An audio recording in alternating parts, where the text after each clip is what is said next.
Hello friends, welcome back to my channel. If you're new here, my name is Megan Aldridge and I'm a writer and a proofreader. I post videos on Tuesdays about bookish things, writing advice, grammar, and more, and occasionally I post bonus videos on Fridays. Currently, I'm working on my debut novel, which is a dark fantasy historical romance entitled Queendom of Chaos.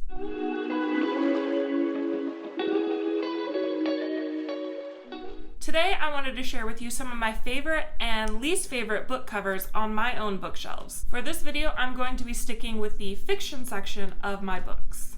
I have picked 10 books off of my bookshelf, 5 I love and 5 I don't really love. I tried to pick books I haven't seen in other videos like this, so if there are repeats, please forgive me. I also tried to pick book covers that were similar, where one did it much better than the other. So that we can end on a high note, let's start with a book cover I don't love. First up is Amber and Dusk by Lyra Celine. When I look at this book cover, I feel like none of it really goes together.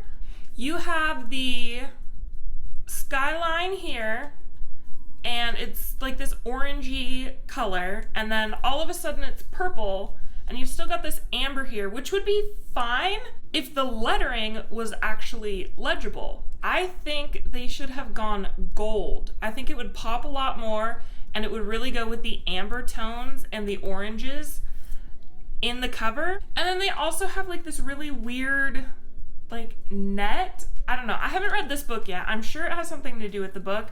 It just all seems like it's a bunch of different things that don't really go together, and then it makes it hard to read the title.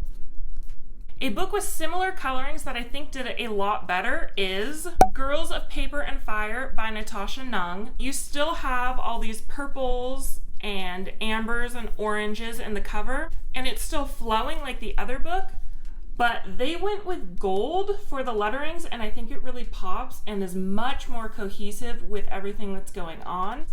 The side by side, I think this book just did it a lot better.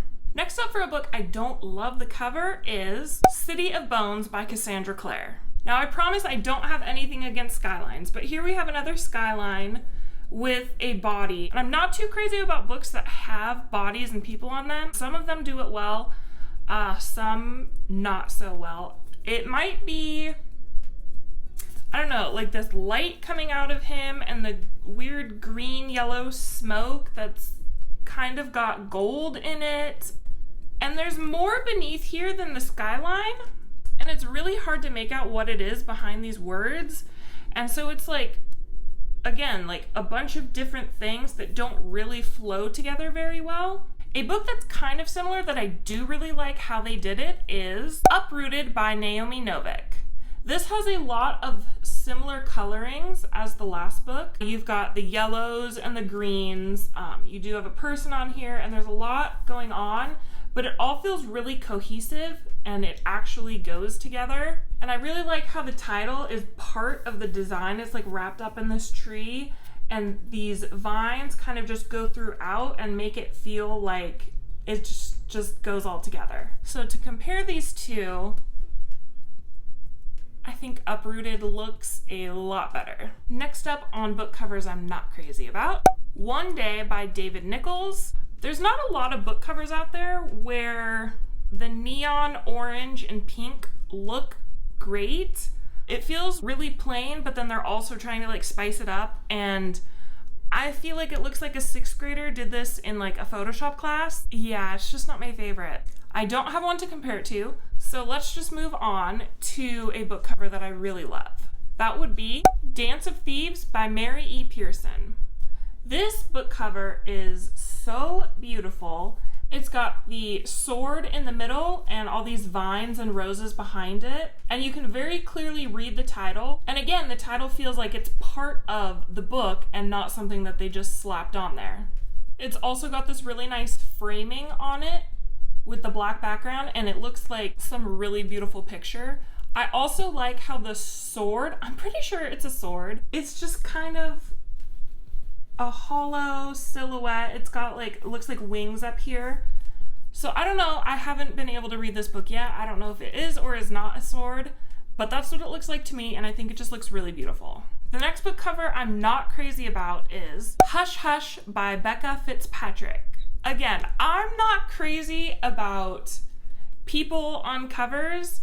Sometimes it works, like with Uprooted, I thought it went really well with it. This one just looks really cheesy to me. I mean, I get what they're going for with like the fallen angel. I just think it could have been done a lot better. I do like the coloring of this one. I like the black background and the black and white sort of it with the red, and there's some red up here. I think it just could have been a lot bolder in places. And I think this is really harsh lettering with something that's supposed to just be like flowing, and I don't feel like those go together very well.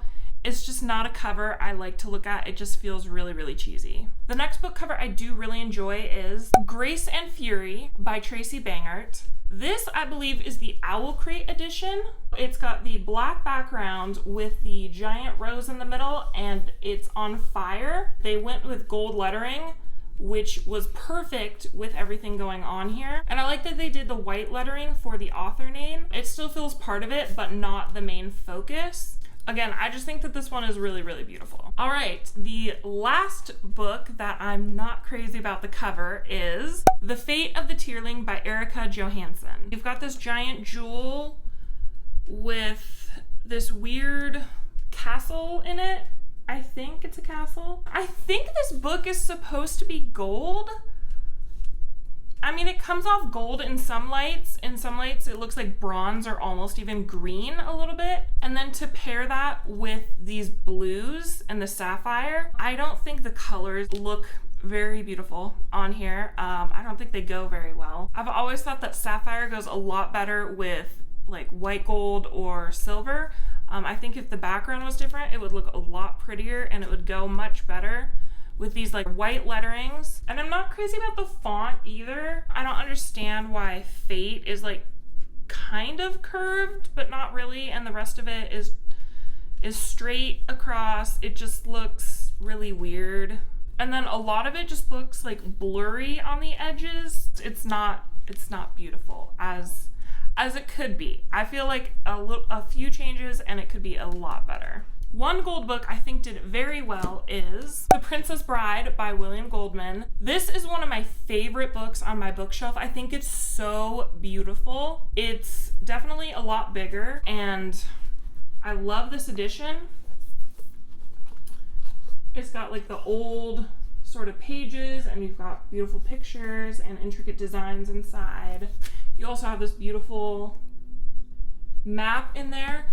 But I love the cover too. Like, you can just see it shines beautifully. I love the brown background with the gold. I think those colors go very well together, and they don't have any other colors on here. It's very simple, but the beautiful designs and the font is what makes it pop. I would definitely say that this is one of my favorite book covers on my bookshelf.